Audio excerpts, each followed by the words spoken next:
মহাভারতে এমন বহু চরিত্রের উল্লেখ পাওয়া যায় যাদের ভূমিকা অনস্বীকার্য। ধৃতরাষ্ট্র এবং পাণ্ডব বংশ ছাড়াও মহাভারতে এমন অনেকেই ছিলেন যাদের ছাড়া মহাভারত তৈরি হওয়া সম্ভব ছিল না। এই সকল অনস্বীকার্য চরিত্রের মধ্যে অন্যতম একজন ছিলেন একলব্য।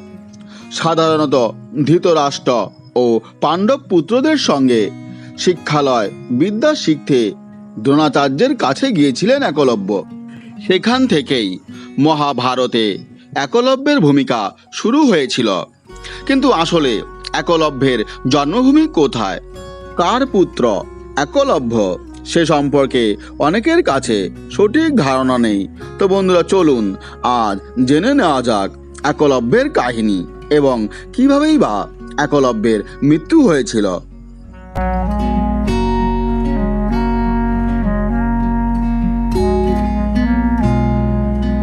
হরিবংশ পুরাণ মতে যাদব শ্রেষ্ঠ বসুদেবের দেবশ্রবা নামে এক ভাই ছিল। এই দেবশ্রবার যখন পুত্র হয় তখন আকাশবাণী হয় যে যদুবংশীর হাতেই এই একলব্যের মৃত্যু হবে। এই আকাশবাণীতে ভয় পেয়ে পুত্রের রক্ষা করার জন্য দেবশ্রবা তার পুত্রকে নদীতে ভাসিয়ে দেন। ভাসতে ভাসতে সেই শিশু মগধ রাজ্যের বনে পৌঁছায়। সেই বনের নিষাদ রাজা হিরণ্যধনু তাকে নিজের পুত্ররূপে পালন করেন এবং তার নাম রাখেন একলব্য।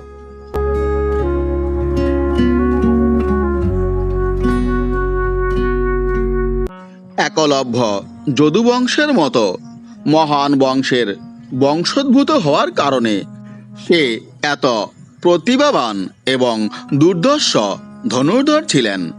তবে সঠিকভাবে সে যদুবংশের বড় না হওয়ায় তাকে অস্ত্র শিক্ষা দিতে অস্বীকার করেছিলেন গুরু দ্রোণাচার্য।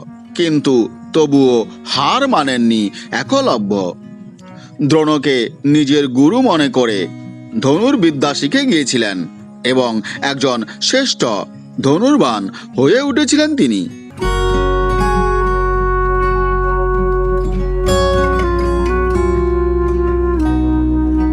এর বহুকাল পরে যখন ভগবান শ্রীকৃষ্ণ কংসবধ করেন এবং তারপর কংসবধের প্রতিশোধ নেওয়ার জন্য কংসের শ্বশুর মগধ সম্রাট জরাসন্ধ 17 বার মথুরা আক্রমণ করেন এবং প্রত্যেকবারেই গুরুতরভাবে পরাজিত হন। জরাসন্ধ যখন জানতে পারেন যে তার রাজ্যে এরকম একজন মহান ধনুর্ধর আছে, তখন সে একলব্যকে তার সেনাপতি হিসাবে নিযুক্ত করেন। সেনাপতি হিসাবে নিযুক্ত হওয়ার পর যুদ্ধে একলব্য যাদব সেনাবাহিনীর একটা বড় অংশ ধ্বংস করে দেয়।